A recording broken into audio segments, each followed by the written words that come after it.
வணக்கம் மக்களே. ஸோ இன்னைக்கு நீங்க என்ன பார்க்க போறோம் பார்த்தீங்கன்னா, மரகத ராஜா ரிவ்யூ தான் நீங்க பார்க்க போறீங்க. ஸோ இந்த படத்துக்கு நேத்து நம்ம ப்ரீமியர் ஷோ போயிருந்தோம். நம்ம ஸ்ட்ரெயிட்டா என்ன பாசிட்டிவ், நெகட்டிவ் எல்லாத்தையும் பார்த்துருவோம். ஓகே, பாசிட்டிவ்ங்க. இந்த படத்தோட comedy from the beginning until end was செம்ம ஃபன். வேற லெவலில் ஃபன்னாக இருந்துச்சு, அல்டிமேட் ஃபன். ஆனால் ஒன்னே ஒரு சின்ன ரூல்ஸ் இருக்கு. உங்களோட லாஜிக்கை கழட்டி தனியாக வச்சிருங்க. நீங்க வச்சா மட்டும்தான் இந்த படத்தை உங்களோட பியூரா என்ஜாய் பண்ண முடியும். இல்லைன்னா வந்து யூ கைஸ் லைக் எப்படி சொல்றது, என்னடா இது அப்படின்னு உங்களுக்கு ஃபீல் ஆயிரும். நான் அகெயின் அதை ரிப்பீட் பண்றேன். நான் மட்டும் இல்லை, நிறைய பேர் அதை ரிப்பீட் பண்ணியிருப்பாங்க நான் நம்புறேன். பிகாஸ் இது வந்து லாஜிக்கல் தாண்டி நிறைய விஷயங்கள் இருக்கு. ஆனா செம்ம ஃபன்னா இருக்கு. நீங்க அந்த 2 ஹவர் படம் பாக்குறீங்கன்னா எந்த ஒரு ஸ்ட்ரெஸ்ஸும் இல்லாம ஃப்ரீ மைண்டா படத்தை பார்க்கறதுக்காக தான் இந்த படம் வந்து உருவாகிருக்கு நான் நம்புறேன். Which is really fun. அதுவும் இந்த படத்துல வந்து சில காமெடி பாத்தீங்கன்னா இப்போ உள்ள காலகட்டத்துக்கு இப்போ உள்ள நம்ம விஷால் இருக்காருல்ல, அவருக்கு வந்து பொருந்ததா, அது பொருந்தும் போது வந்து செம்மையா சிங்க் ஆகுது. நாங்க போனது ஃப்ரெண்ட்ஸோட போயிருந்தோமா, பொண்ண வைபு சிரிச்சு தள்ளிட்டோம். அதுவும் வந்து அந்த டியர் லவர் பாட்டுக்கெல்லாம் வந்து அந்த என்டையர் தேட்டரு ஆன்னு இழுத்துட்டு போறாங்க. அதுல பொண்ணு வைபு, அதுல சொல்லிக்கல யாருமே, அரே இதெல்லாம் செய்யுங்கடா அதெல்லாம் செய்யுங்கன்ட்டு. கோயின்சிடென்டா எல்லாரும் பாடணுங்க. அதாவது நாங்க 3 பேர் பாடலைங்க, நான் சொல்ற என்டையர் கிரௌடே அந்த டியூன் பாடுச்சு. ஸோ அவ்வளோ ஃபன்னா இருந்துச்சு. இது வந்து ஒரு எக்ஸ்ட்ரா பிளஸ்ன்னு சொல்லலாம். நீங்க ஃப்ரெண்ட்ஸோட போனீங்கன்னா கேரண்டி ஃபன்.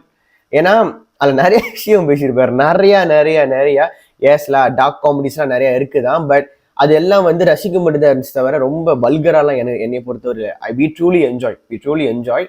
ஸோ காமெடி இந்த படத்தோட பெரிய பிளஸ். அண்ட் நீங்க ஓஜி சந்தாவை வந்து நீங்க பார்க்கலாம். சந்தனம் என்ன மேன், அதுதான் சொல்றேன். அது வந்து அவரோட ஏறாங்க. அந்த ஏரா வந்து எவனாலையும் தொட முடியல, அதுதான் மேட்ரு. இப்ப வந்து மனசு வந்துட்டாரு தான். ஆனா இந்த படத்துல பாத்தீங்கன்னா வந்து எஸ், அவர் வந்து கிட்டத்தட்ட ஒரு செகண்ட் ஹீரோ மாதிரி தான் பண்ணியிருக்காரு. இந்த கொம்பலே அடிச்சாருன்னா வேற லெவல்ல இருக்கும் தான் என்னோட கருத்தும் கூட. அப்கோர்ஸ் படத்துல வந்து சில கிம்ஸ் நீங்க பார்த்துருப்பீங்க, நம்ம ஆரியாவும் இருக்கிறாரு. ஸோ இந்த கொம்போ எல்லாமே நல்லா ஒர்க் ஆனிச்சுங்க. எதுவுமே வந்து லைக் ஒரு மாதிரி முகம் சுளிக்கிற மாதிரிலாம் ஒண்ணுமே இல்லை, அவ்வளோ நல்லா இருந்துச்சு. ஏன் சில காமெடி ஐட்டம் உங்களுக்கு கிரிஞ்சா தோணலாம் தான், பட் அதெல்லாம் ஃபன்னா இருந்துச்சு. அவ்வளோ ஃபன்னு, அன்லிமிட்டெட் ஃபன். அப்புறம் வரப்போ டைலாக்ல முன்னாடி கெஸ் பண்றது, அந்த அளவுக்கு நாங்கள் ஃபன் பண்ணிட்டு இருந்தோம். So totally enjoy. அண்ட் படத்தை வந்து 2வது பிளஸ் தானே நம்ம விஜய் ஆண்டனி மனசை அப்ப வந்து என்ன மைண்ட் செட்ல பண்ணாருன்னு தெரியல. அவன 3 பாட்டுமே அடி. ஒண்ணு வந்து ஒரு லவ் சாங், அது உண்மையில நல்லா இருந்துச்சு, ரொம்ப நாள் சேர்ந்து நான் கேட்கிறேன். அதுக்கப்புறம் வந்து தம்பக்க அது எண்டிங்ல வந்துச்சு. நடுவில் வந்து டியர் லவர், அதெல்லாம் அல்டிமேட் ஃபுல் வைபு. அது வந்து பியூர் விஜய் ஆண்டனியோட சம்பவம் தான். அது நாங்கள் டேம் அப்படி என்ஜாய் பண்ணோம். அண்ட் தென் படத்தோட 3வது பிளஸ் என்ன பார்த்தீங்கன்னா நம்மளோட விஷாலுங்க. மனசை வந்து இவர் அப்படியும் இருக்கிறாரு இப்படியும் இருக்கிறாரு. அவர் ஆக்டிங்குமே நல்லாவே இருக்கு, நல்லா பூல் ஆஃப் பண்ணியிருக்காரு. என் படத்துல வந்து ஐ திங்க் 8 பேக் வச்சிருக்கிறாரு, விச் இஸ் லைக் அது அப்போ வந்து இருந்துச்சுன்னா உண்மையிலே வேற லெவல்ல வந்து பேசியிருப்பாங்க. ஆனால் இதுக்கப்புறம் பார்த்தீங்கன்னா நிறைய பேர் 6 பேக் வச்சிட்டாங்க. 6 பேக்கு நம்ம பரத்லாம் பார்த்தீங்கன்னா எஸ்டிம் லெவலுக்கு போயிட்டு இருந்தாரு அண்ணன். ஸோ அது வந்து not a surprise, which means like நல்லா இருந்துச்சு. ஓகே, மனசோட பழைய பிசிக்ஸ் சாவடியா தானே இருக்கு அப்படின்னு ஒரு தாட் உண்மையான எனக்கு வந்துச்சு. அண்ட் தென் அவர் ஆக்டிங்கும் நல்லாவே இருந்துச்சு, நல்லா பண்ணியிருந்தாரு. அதுக்கப்புறமா வந்து நம்ம சுந்தரிசி மனசை வந்து ரூம் போட்டு யோசிச்ச போற ஒரு சீனுக்கும் ஒரு ட்ரான்சிஷன் வந்து வேற லெவல் ட்ரான்சிஷன். இப்ப இந்த மதகராஜா வச்சுக்கோங்களேன், இப்ப மகான்னு வச்சுப்போமா. இப்ப என்னன்னா இந்த மகால இருந்து இப்படி ஜூம் ஆகி அவுட் ஆனிச்சுன்னா ஒரு சைன் போர்டில் மகான் ஒரு பேர் இருக்கும். எல்லா ட்ரான்சிஷனும் படத்துல ஊறுபட்ட ட்ரான்சிஷன். சில இது வந்து கொஞ்சம் ஓவர் டோஸா இருந்துச்சு, என்னடா எதுக்கு இவ்வளவு ட்ரான்சிஷன் அப்படின்ட்டு. ஏன்னா சினிமாக்குன்னு ஒரு ட்ரான்சிஷன்னா அது லைக் கட் தான். ஓகேயா, அதுல சில பேர் மட்டும் தான் வந்து கொஞ்சம் டிஃப்ரெண்டா ட்ரை பண்ணுவாங்க. சுந்தர் பார்த்தீங்கன்னா வந்து அந்த டைம் பீரியட்ல வந்து நிறைய ட்ரான்சிஷன் ட்ரை பண்ணியிருக்கிறாரு. அது மதுரை இப்படி காமிச்சிட்டு இப்படியே ஜூம் பண்ணி போனா அங்க மதுரை சாமி போட்டு அதுல இருந்து வேற வருது, அதுக்கப்புறமா பேச்சு திருப்பும் போது ஒண்ணு வருது. இந்த மாதிரி நிறைய ட்ரை பண்ணியிருக்காரு, நல்லாவே இருந்துச்சு. கொஞ்சம் சிந்திக்க வச்சுச்சு, நல்லாதான் ஏன் இருக்கு அப்படின்ட்டு. கிட்டத்தட்ட கரெக்டா சொல்லணும்னா அந்த போகன்ல வந்து நம்ம ஜெயம் ரவிக்கும் அன்சிகா ஒரு பாட்டு வருமே, போகன் தான் நினைக்கிறேன். புகன் தான். அதுல வந்து நிறைய டிரான்சிஷன் வரும் தெரியுமா, கிட்டத்தட்ட அந்த மாதிரி தான் இருந்துச்சு படங்கள் ஃபுல்லாவே. அது நல்லாவே பண்ணியிருந்தாரு. அண்ட் படத்தோட அந்த வச்ச போர்ஷன்ஸ், அந்த காமெடி போர்ஷன் எல்லாமே வந்து சடனா வச்சாரு, அங்கங்க வச்சாரு.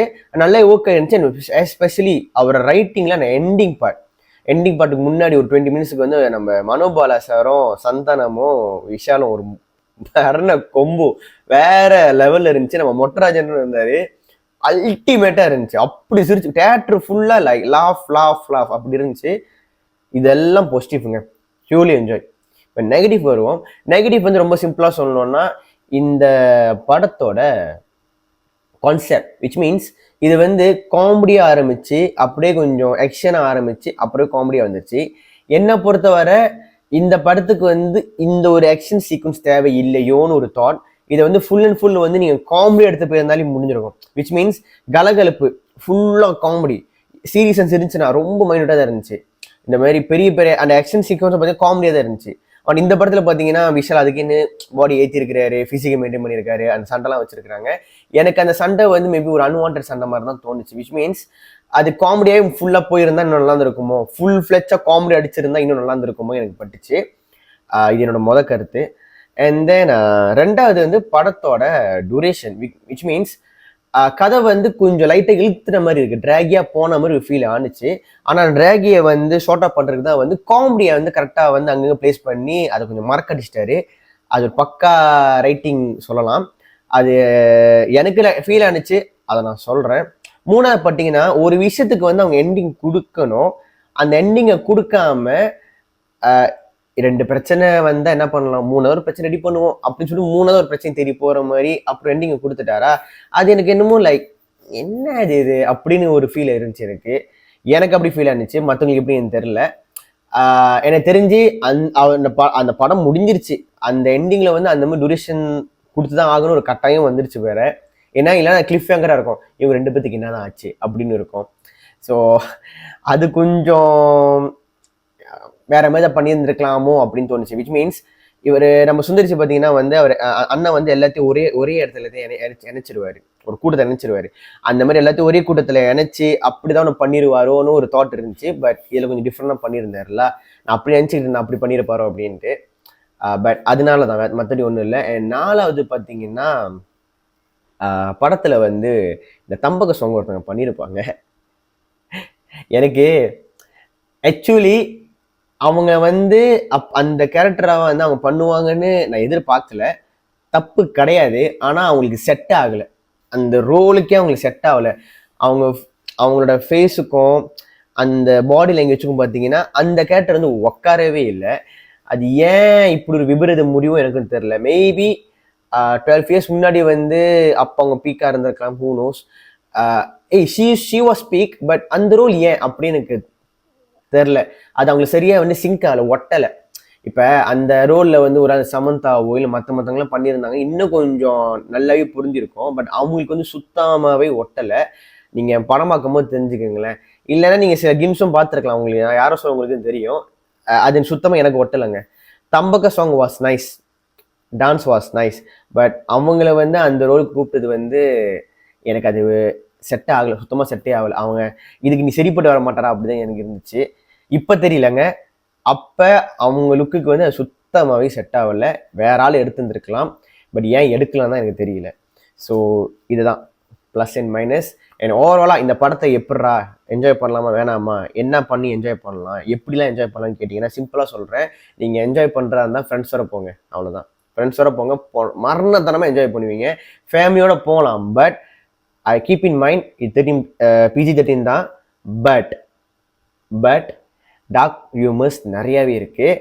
ஸோ அங்கே வந்து ஃபேமிலியோட போவான், பையனுக்கு எல்லாம் டார்க் ஹியூமரும் புரியும். அவன் கஷ்டப்பட்டு சிரிப்பு அடுக்கி வச்சுக்கிட்டு இருப்பான், பக்கத்தில் இருக்கவங்க யாராவது தப்பாக நினச்சிருவாங்களோ அப்படின்ட்டு, யாராவது அவங்க அம்மா அப்பா தப்பாக நினச்சிருவாங்க சொல்லிட்டு அப்படி சைலண்ட்டாகவே இருப்பான். ஆனால் இந்த கதை வந்து ஒன்று எங்கள் அப்பாவுக்கு தெரிஞ்சு அவங்க அப்பாவும் சைலண்ட்டாக இருப்பார். ஒரு மாதிரி சைலண்ட்டாகவே வந்து சாமி படம் பார்க்குற மாதிரி அப்படியே அமைதியாக போயிடுவீங்க. அதனால வேணான்றேன். போனீங்கன்னா இந்த மைண்ட் செட்டும் போயிருங்க, லாஜிக் இருக்காது, இது டார்க் ஹியூமர் படம் அப்படின்னு. ஏன்னா இந்த படம் பார்க்கும்போது நிறைய சின்ன பிள்ளைங்க வந்திருந்தாங்க, பிள்ளைங்களும் அப்படி சிரிச்சிச்சு. என் பின்னாடி ஒரு பொம்பளை உட்காந்துட்டு இருந்துச்சு, அப்படிதான் சிரிக்குது.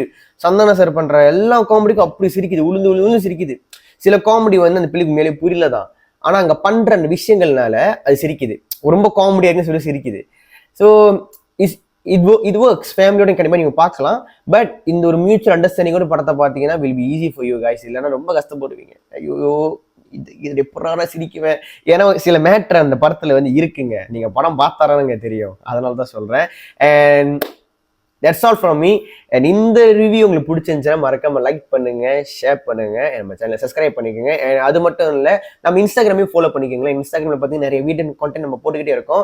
அண்ட் இந்த படத்துக்கு சம்மந்தப்பட்ட ஒருத்தரை வந்து நம்ம இன்டர்வியூவும் பண்ணியிருக்கோம். அந்த இன்டர்வியூ செக்ஷன் பார்த்தீங்கன்னா நம்ம இன்ஸ்டாகிராமில் அவைலபிளாக இருக்க போது அங்கே போய் செக்அப் பண்ணி பாருங்க. என் கூடிய நான் யூடியூப்லையும் போடுறேன்.